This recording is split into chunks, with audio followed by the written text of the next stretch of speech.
সম্মানিত ভাই এবং বোনেরা, ইসলামের মধ্যে খুব সুন্দরভাবে বলে দেওয়া আছে আমাদের জীবন শেষ হওয়ার পরে আমাদের সহায় সম্পত্তি, টাকা পয়সা, বাড়ি ঘর কিছু থাকলে এটা কিভাবে সুষ্ঠু তরিকায় বন্টন হবে, কারা কতটুকু পাবে, ঠিক মতো আল্লাহ রাব্বুল আলামিন বরাদ্দ করে দিয়েছেন মিরাসের এই আয়াতগুলোর মধ্যে।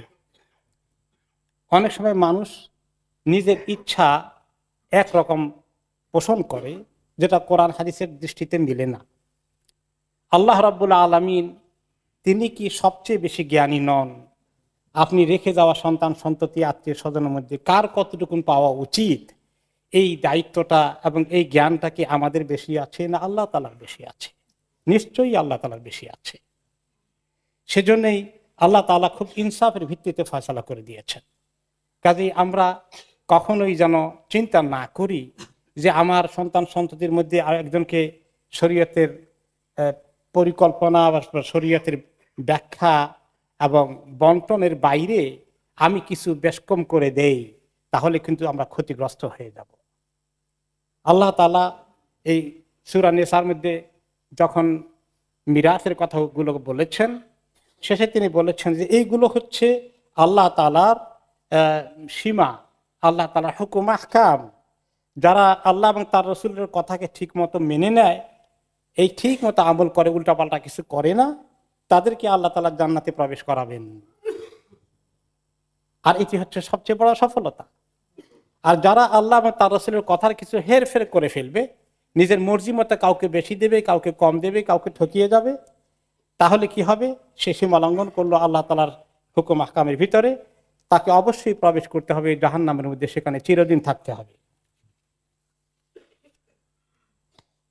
এখন এই যে আমাদের সম্পত্তি কিছু রেখে যায়, অনেকেই বাড়ি ঘর কিনেছি, মাশাআল্লাহ ভালো খবর, টাকা পয়সা আছে, প্রপার্টি আছে, এগুলো যদি আমরা ঠিক মতো বন্টন না হয়, না করে যাই, কিছু উল্টাপাল্টা করে যাই, অথবা এগুলোর বন্টন করার জন্য কোনো উইল না করে যাই, তাহলে এই দেশের নিয়ম কানুন, সরকারের কোর্ট কাছারি অনুযায়ী যা কিছু হবে সেটা কিন্তু শরীয়ত মতো বন্টন হবে না।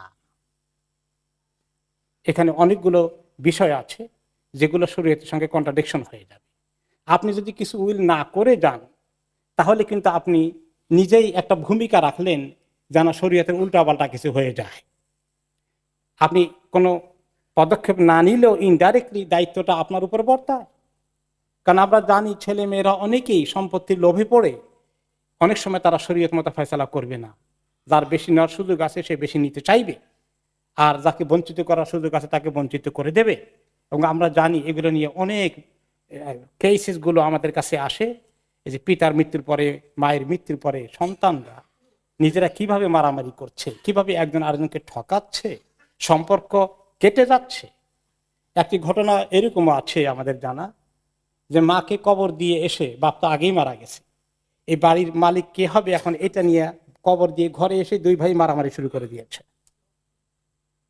এবং এরকম বহু ঘটনা আছে। তো শরীয়ত এগুলোকে ফয়সালা করে দিয়েছেন, এগুলো ফয়সালা আমাদের করা উচিত। আর আমরা এগুলো করার জন্য উইল করে যাওয়া উচিত। উইল না করে গেলে একটা সলিসিটার ধরে, তাহলে কি হবে? অনেক ক্ষতি আছে। এক নম্বর হলো তারা নিজেরা যে যার সুযোগ আছে আইনের আশ্রয় নিশে নিয়ে নিবে, বাকিদেরকে বঞ্চিত করে দেবে, এই একটা ক্ষতি। দ্বিতীয় ক্ষতি হচ্ছে উইল ঠিক মতো না করে গেলে সরকারে নিয়ে যাবে প্রায় 40% মতো আপনার এই স্টেটের, আপনার সম্পত্তির, আপনার প্রপার্টি প্রায় অর্ধেকের কাছাকাছি সরকারই নিয়ে যাবে। কিন্তু ইংলিশ লয়ের সঙ্গে ইসলামিক শরিয়ার এই একটা অ্যাডজাস্ট করে সুন্দর মতো উইল করে যাওয়ার একটা ব্যবস্থা আছে, লয়াররা এটা করতে পারেন।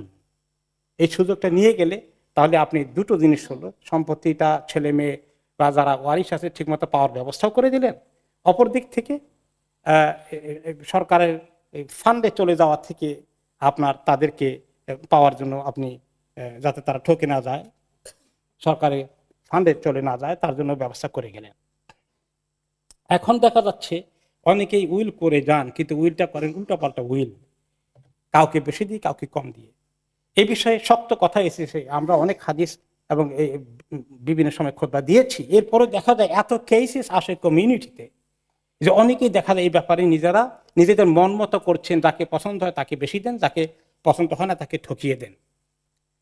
এই বিষয়ে শক্ত হাদিস, এটা হাদিস রাসূলুল্লাহ সাল্লাল্লাহু আলাইহি ওয়াসাল্লাম বলেছেন, কোন ব্যক্তি এমন আছে যে সে ৬০ বছর ইবাদত করে, জান্নাতে যাওয়ার মতো আমল করে, কিন্তু মৃত্যুর আগে ওসিয়ত উল্টাপাল্টা করে দিয়ে যায়, কাউকে বেশি উইল করে রং ওয়েতে, কাউকে বেশি দেয় কাউকে কম দেয়, ঠকিয়ে দেয় কাউকে বেশি জিতিয়ে দেয়, সেই ব্যক্তি জাহান্নাম নিশ্চিত করে মারা যায়।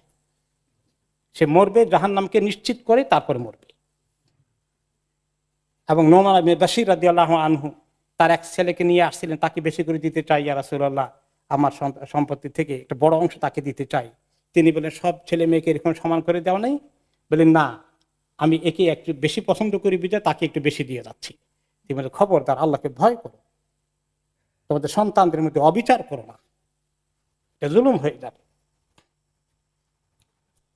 এইভাবে আমরা দেখতে পাই যে শরীয়ত যেভাবে দিয়েছেন সেটাকে ঠিকমতো আমল করা একটা জরুরি ফরজ হয়ে যায় আমাদের জন্য।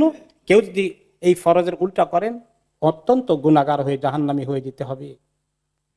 এই ওসিয়ত এবং উইল করার কাজটা সেই জন্যই সহি তরিকায় করা, উত্তম তরিকায় করা, রাইট তরিকায় করা ফরজ।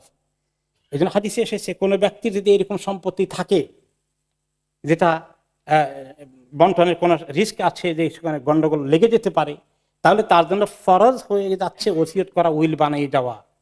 2টা রাত্র যেন সে যাপন না করে, 2 রাত্রি যেন সে সময় না কাটায় ওসিয়ত না করে, উইল না করে, 2 রাত্র যেন সে পাস না করে। একজন থেকে কম দিয়ে আরেকজনকে বেশি ঠকা দেওয়ার যে নিয়ম কানুন আমরা করে নিয়েছি, এই ব্যাপারে হাদিস পরিষ্কার যে ওয়ারিশ হবে, শরীয়ত মতো পাবে, তাকে বেশি দেওয়া কম দেওয়া শরীয়তের দৃষ্টিতে এগুলাকে লঙ্ঘন করার কোনো জাওয়াজ, কোনো সুযোগ নাই। ওয়ারিশকে বাড়ানো যাবে না, কমানো যাবে না। আর এই ওসিয়ত উইল করতে গেলে 3 ভাগের 1 ভাগ পর্যন্ত যদি আপনি চান আল্লাহর রাস্তায় দান করে যাবেন, গরিব মিসকিনদের জন্য, মসজিদ মাদ্রাসার জন্য, এটা সুযোগও রয়েছে। সেটা ম্যাক্সিমাম 3 ভাগের 1 ভাগ যদি আপনার ওয়ারিশ থাকে। আর যদি আপনার শরীয়ত মতো ওয়ারিশ না থাকে, তাহলে কোনো লিমিট নাই, আপনি অনেক কিছু আল্লাহর রাস্তায় দান করে দিতে পারবেন। কিন্তু যারা ওয়ারিশ আছে, কোরআনে যাদের কথা বলা হয়েছে, এরকম থাকলে 3 ভাগের 1 ভাগের বেশি দান করা যায় না, 3 ভাগের 1 ভাগের ভিতরে দান করা উচিত কিছু। কারণ আপনি মরে গেলে কবরে যাওয়ার জন্য সাদাকা জারিয়া হিসেবে কিছু রেখে দেওয়ার সুযোগ আছে উইলের মাধ্যমে, ওসিয়তের মাধ্যমে, সেটাকে আমরা কাজে লাগাই। আল্লাহ তাআলা আমাদেরকে তৌফিক দান করুন।